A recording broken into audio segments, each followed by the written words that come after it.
papunta ako ngayon kila mama.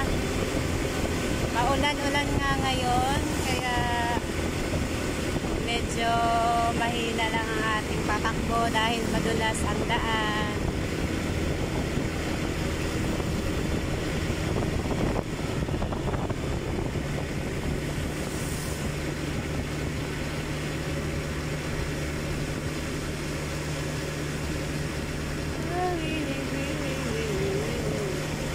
Ganito kalayo papunta kila mama. Hindi mo talaga siya malalakad. From Matabungkay to Agoha.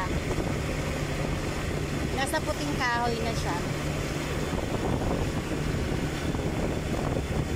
Kapag pumunta ka doon kila mama, medyo malapit sa kanila yung groceryhan.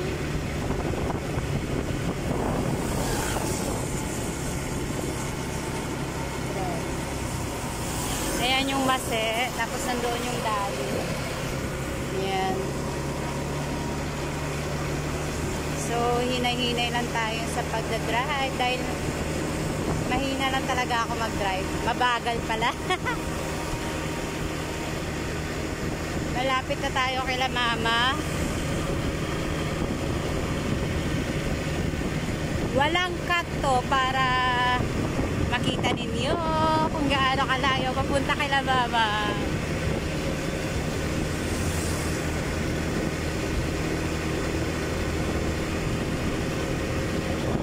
Ayan.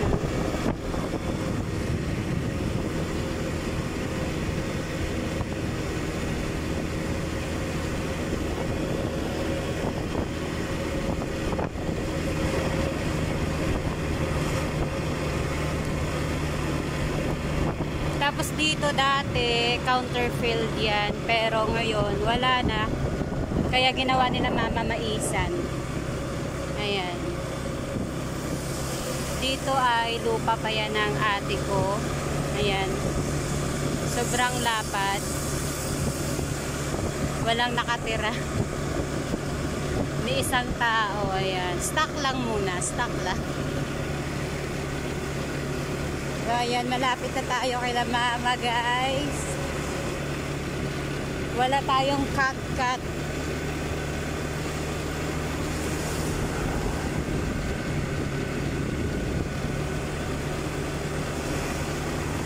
Sa gilid lang talaga ako dumadaan. Kasi nga ganito talaga kabagal yung takbo ko.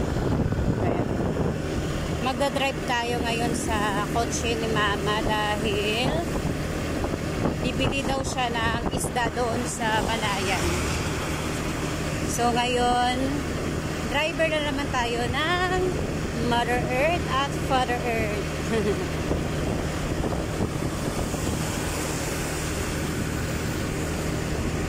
Ayan, malapit na tayo. Pag dumating na tayo doon sa gate, doon ako na mag-e-end ng aking video.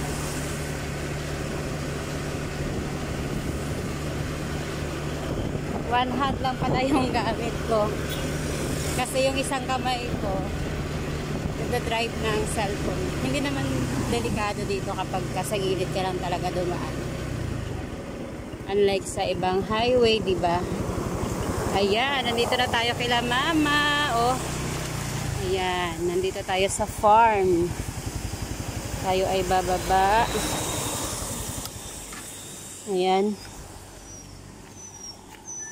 Yan ang aking service. Papunta dito kila mama. At nandito na tayo sa farm. Ayan. Ayan lang guys for today's video. Bye-bye!